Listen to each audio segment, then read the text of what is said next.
Good morning students. हम पढ़ रहे थे एल्केनो का IUPAC नामकरण। कुछ उदाहरण देख रहे थे और जितने ज़्यादा उदाहरण देखेंगे उतना ही आसानी से हम इसको समझ पाएंगे। नामकरण का जो सबसे अच्छा तरीका है समझने का, वो उसके उदाहरण जितने ज़्यादा देख सकें उतना ही अच्छा होता है। एल्केनो के नामकरण के जो नियम हमने देखे थे, वो सबसे पहला नियम था कि सबसे लंबी कार्बन श्रृंखला का चयन करना है। अगर एक से ज़्यादा समान लंबाई की लंबी कार्बन श्रृंखलाएं उपस्थित हैं तो उस कार्बन श्रृंखला का चयन करना है जिसमें ज़्यादा प्रतिस्थापी हों। कार्बन श्रृंखला को जिसका हमने चयन किया है वो मुख्य श्रृंखला कहलाती है और उस मुख्य श्रृंखला के चयन के बाद उसकी की जाती है नंबरिंग, यानी कि क्रमांकन किया जाता है। क्रमांकन उस सिरे से करते हैं जिस सिरे से प्रतिस्थापी नज़दीक आता है। दूसरी बात हमने ये कही थी नंबरिंग के लिए कि यदि दो असमान प्रतिस्थापी दोनों सिरों से समान दूरी पर आते हैं तो फिर हम ये देखते हैं कि किस सिरे वाला प्रतिस्थापी के नाम का पहला अक्षर ABCD के अनुसार पहले आता है, तो नंबरिंग उस सिरे से करते हैं। तो मैंने यहाँ जो बात कही है कि असमान प्रतिस्थापी, अगर मैं ये कहूँ कि दो समान प्रतिस्थापी दोनों सिरों से समान दूरी पर आते हैं तो नंबरिंग किस तरफ से होगी, तो यहाँ कोई कन्फ्यूजन नहीं है। यदि दोनों प्रतिस्थापी समान हैं तो नंबरिंग फिर किसी भी सिरे से कर दो, यहाँ कोई फ़र्क नहीं पड़ता। लेकिन जब आती है बात असमान प्रतिस्थापियों की तो फिर हमें देखना होता है कि किसके नाम का पहला अक्षर ABCD के अनुसार पहले आता है। अगर प्रतिस्थापी दो से ज़्यादा हों, ठीक है, तो फिर नंबरिंग करते समय क्या ध्यान रखेंगे, यदि दो से ज़्यादा है और उनमें फिर दो प्रतिस्थापी तो दोनों सिरों से समान दूरी पर है, तो फिर हम तीसरे प्रतिस्थापी को देखेंगे कि तीसरा प्रतिस्थापी किस सिरे से नज़दीक आ रहा है। ठीक है, देखिए पहले इस उदाहरण को देखते हैं, फिर आगे इस पर और बात करेंगे। तीन प्रतिस्थापी हैं लेकिन यहाँ तीनों ही प्रतिस्थापी कैसे हैं, समान हैं। ध्यान देना, ये हमारी मुख्य श्रृंखला है जिसकी नंबरिंग हमने कर रखी है। 5 कार्बन की मुख्य श्रृंखला है और जिनको नंबर नहीं मिला है वो प्रतिस्थापी कहलाएंगे। साइड चेन जिसे बोलते हैं, पार्श्व श्रृंखला, वो प्रतिस्थापी के रूप में हम मानते हैं जिसका पूर्व लग्न या एल्किल नाम हम लिखते हैं। तो तीनों ही मेथिल हैं।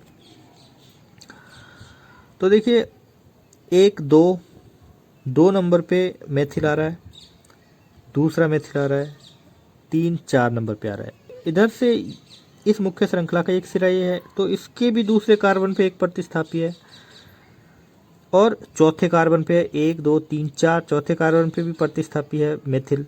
लेकिन जो तीसरा प्रतिस्थापी है वो दूसरे का इस सिरे से दूसरे कार्बन पे है, यानी कि इस सिरे से नज़दीक है, क्योंकि इस सिरे से ये तीसरा जो प्रतिस्थापी है इसको 4 नंबर मिल रहा है और इस सिरे से इस तीसरे प्रतिस्थापी को 2 नंबर मिल रहा है, इसलिए नंबरिंग इस तरफ से की गई है। ठीक है ना।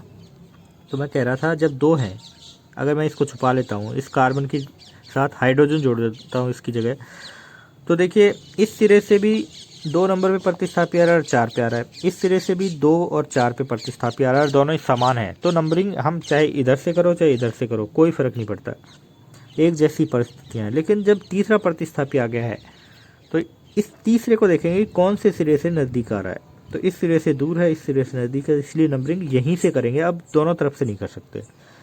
नंबरिंग करने के बाद नाम लिखते हैं। सबसे पहले प्रतिस्थापियों का नाम लिखते हैं। प्रतिस्थापी समान हैं तो सबके नंबर एक साथ लिख देंगे। अब देखिए 2 नंबर को 2 बार लिखा है, ज़रूरी है। प्रतिस्थापी एक ही कार्बन पे आ रहे हैं और दोनों समान हैं तो भी उनके नंबर अलग अलग लिखे जाएंगे, दोनों को समान नंबर 2 बार दिया जाएगा, ये ध्यान रखना है। 2 2 4 नंबरों को कॉमा से अलग करेंगे और नंबरों को नाम से इस डैश से अलग करेंगे। 3 बार आए हैं मेथिल तो ट्राई मेथिल पेंटेन। ठीक है, ये इसका नाम हो गया, पेंटेन मुख्य श्रृंखला का नाम है। अब देखिए बात करते हैं आगे। यहाँ भी 3 प्रतिस्थापी हैं। ये मुख्य श्रृंखला चयन हमने करी 9 कार्बन की, ये सीधी जो श्रृंखला है ये 9 कार्बन की, ये मुख्य श्रृंखला हम मान रहे हैं। और इसमें देखिए अब की बार नंबरिंग इधर से कर रहे हैं, इधर से क्यों नहीं कर रहे, क्योंकि इधर 3 कार्बन पे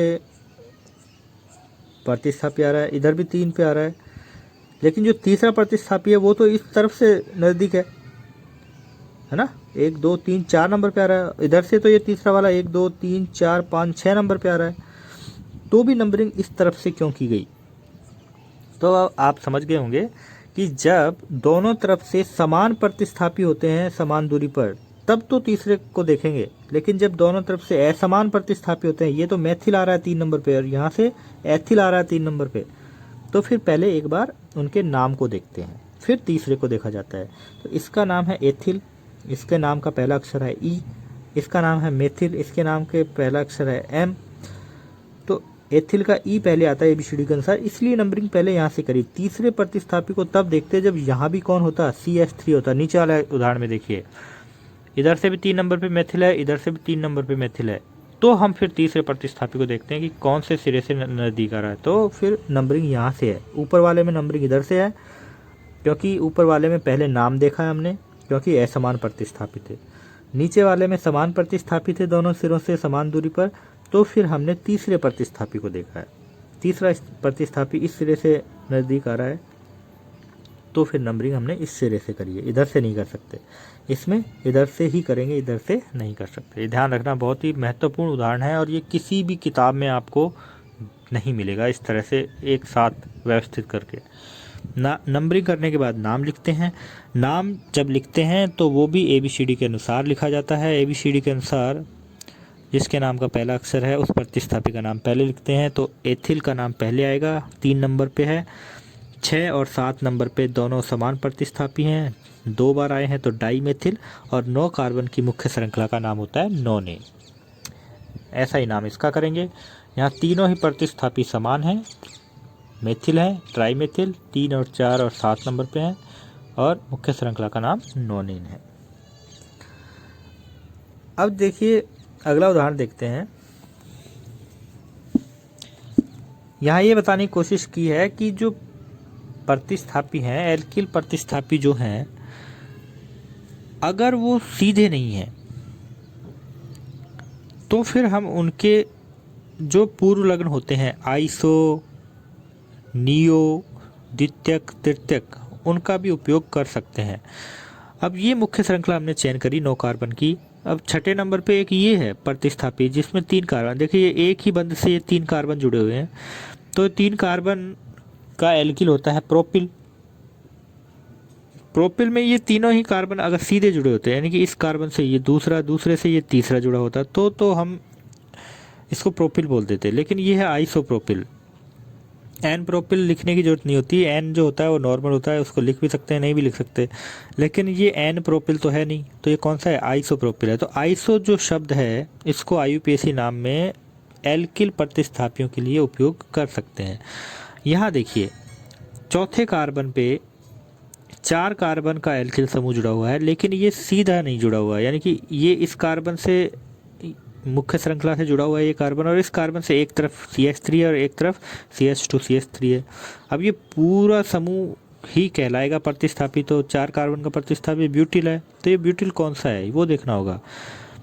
ब्यूटिल कौन सा है, ये द्वितीयक ब्यूटिल है। क्यों है, क्योंकि जिस कार्बन से मुख्य श्रृंखला जुड़ी हुई है या फिर जो कार्बन मुख्य श्रृंखला से जुड़ा हुआ है वो कार्बन द्वितीयक कार्बन है। ब्यूटिल का जो कार्बन मुख्य श्रृंखला से जुड़ा हुआ है वो द्वितीयक कार्बन है। और दूसरी बात ये ध्यान में रखनी है कि जब आइसो और नियो का प्रयोग करते हैं, आइसो और नियो को उसी एल्किल के नाम का भाग मानते हैं। जब ABCD के अनुसार देखने की बात आएगी ना, तो आई को देखेंगे ना कि पी को। आइसो और नियो नाम का भाग माना जाता है, जबकि द्वितीयक और तृतीयक नाम का भाग नहीं माना जाता है। तो सेकेंडरी ब्यूटिल में एस नहीं देखेंगे, क्या देखेंगे, बी देखेंगे, अंग्रेजी जो नाम होता है, इसलिए मैंने यहाँ अंग्रेजी नाम लिखे हैं। तो इसमें आई को देखेंगे, आइसो और नियो की बात करते हैं तो, जबकि द्वितीयक SEC सेकेंडरी, इसमें एस को नहीं देखेंगे, इसको बी को देखेंगे, या फिर तृतीयक होता, तृतीयक ब्यूटिल होता है तो वो उसके लिए लिखते हैं TERTBUTYL, तो उसमें भी बी को देखते, टी को नहीं देखते, ये ध्यान रखना है। तो यहाँ देखिए बी को देख रहे हैं, इधर से चौथे नंबर पे प्रतिस्थापी है, इधर से भी चौथे नंबर पे प्रतिस्थापी है, लेकिन इधर से जो चौथे नंबर पे प्रतिस्थापी है उसके नाम का पहला अक्षर आई है, और इधर से जो चौथे नंबर पे प्रतिस्थापी है उसके नाम का पहला अक्षर बी है। अगर हम एस को देखते तो फिर इधर से करनी पड़ती नंबरिंग, लेकिन मैं कह रहा हूँ कि सेकेंडरी और टर्शरी में को नाम के साथ नहीं मानते, लिखते ज़रूर हैं लेकिन पूर्व लग्न के रूप में लिखते हैं, लेकिन नाम के साथ जुड़ा हुआ नहीं मानते, इसीलिए हम बी को मानते हैं नाम का पहला अक्षर। इसीलिए ABCD के अनुसार बी आई से पहले आता है, तो नंबरिंग इस तरफ से करिए, ना कि इस तरफ से, ध्यान रखना है, ठीक है। तो नाम क्या हो गया, तो नाम भी पहले इसी का लिखा जाएगा, 4 द्वितीयक ब्यूटिल 6 आइसोप्रोपिल नोनेन, 9 कार्बन की मुख्य श्रृंखला। यही बात नोट में लिखी गई है कि प्रतिस्थापियों का नाम लिखते समय आइसो और नियो पूर्व लग्नों को मूल एल्किल समूह का भाग ही मानते हैं, परंतु द्वितीयक और तृतीयक पूर्व लग्नों को मूल एल्किल समूह के नाम का भाग नहीं माना जाता। और दूसरी बात, पहले ऐसा बोलते थे कि आइसो नियो इनका उपयोग IUPAC नाम में नहीं किया जा सकता, लेकिन ये भ्रम में मत रहना, किसी किताब में लिखा है तो इनको भी हम यूज कर सकते हैं प्रतिस्थापियों के नाम में, अगर ज़रूरत पड़ती है तो। ज़बरदस्ती नहीं करना, ज़रूरत पड़ती है तो ही करते हैं। कुछ प्रतिस्थापी जटिल होते हैं। जटिल प्रतिस्थापी कैसे होंगे, जिनको ना तो आइसो, ना ही नियो, ना ही सेकेंडरी, ना ही टर्सरी से लिख पाएंगे, यानी कि प्रतिस्थापी के भी प्रतिस्थापी लगे हुए हैं, तो ऐसे प्रतिस्थापी जटिल प्रतिस्थापी कहलाते हैं। पहले मुख्य श्रृंखला का चुनाव किया, 9 कार्बन की सीधी श्रृंखला है मुख्य श्रृंखला, इसमें 5वें कार्बन पे देखिए ये पूरा एक प्रतिस्थापी समूह है, क्योंकि पूरे के पूरे 5 कार्बन एक ही कार्बन से जुड़े हुए हैं। इसका मतलब ये एक एल्किल प्रतिस्थापी है, लेकिन ये ना तो एन पेंटिल है, ना ही आइसो पेंटिल है, ना ही सेकेंडरी है, ना ही सेकेंडरी मान सकते हैं इसको, ना ही टर्सरी। तो ये एक जटिल प्रतिस्थापी है। जटिल प्रतिस्थापियों का नाम पहले अलग से किया जाता है। जटिल प्रतिस्थापियों के नाम को कोष्टक में लिखा जाता है। तो और नामकरण कैसे करते हैं, नंबरिंग कैसे करते हैं, जैसे कि मुख्य श्रृंखला की नंबरिंग करी, ऐसे ही इनकी भी नंबरिंग करनी होती है।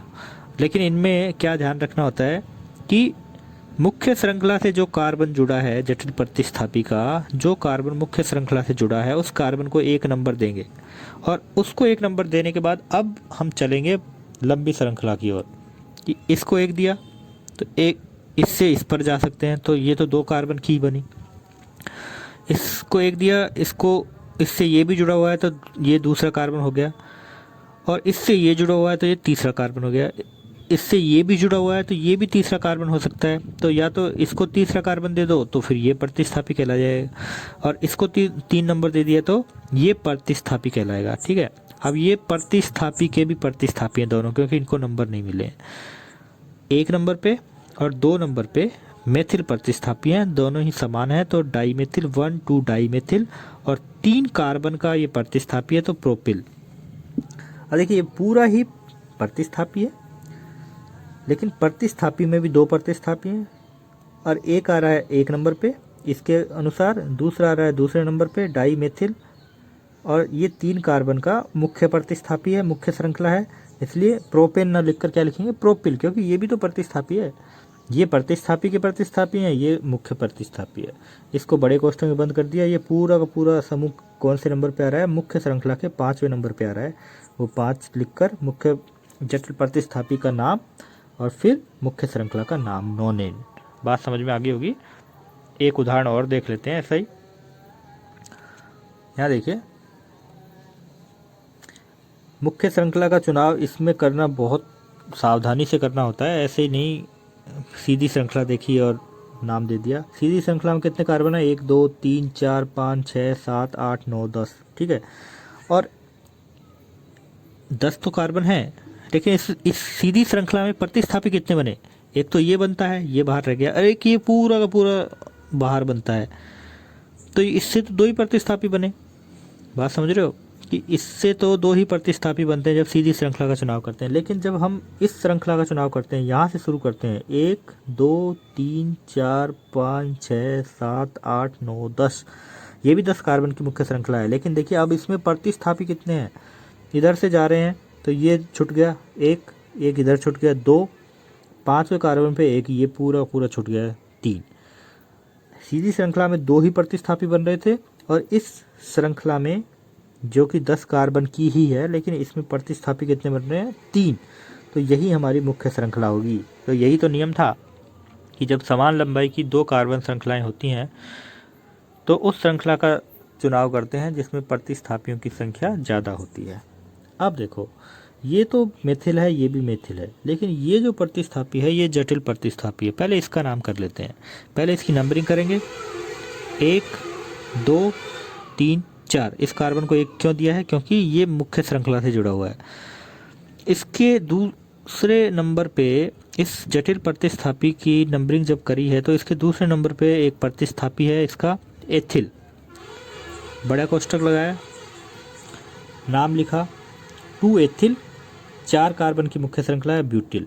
2 एथिल ब्यूटिल इस जटिल प्रतिस्थापी का नाम हो गया और ये 5वें नंबर पे आया है तो लिख दिया 5। ठीक है। जटिल प्रतिस्थापी में एथिल का ई देखा जाता है, ना कि ब्यूटिल का बी। ठीक है।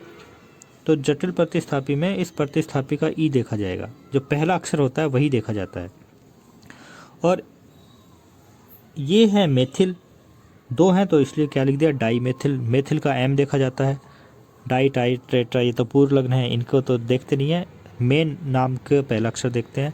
तो ई पहले आता है, इसलिए जटिल प्रतिस्थापी का नाम पहले लिखा है, जटिल प्रतिस्थापी का नंबर लिखा, फिर उसका नाम कोष्टक में लिखा, फिर दूसरे प्रतिस्थापी है मेथिल, 3 नंबर पे, दोनों ही 3 नंबर पे आ रहे हैं, दोनों का नंबर लिखा, नाम लिखा और मुख्य श्रृंखला का नाम 10 कार्बन की मुख्य श्रृंखला होती है डेकेन। ठीक है। तो ये जटिल प्रतिस्थापी वाले कुछ एल्केन थे। आई होप समझ में आए होंगे।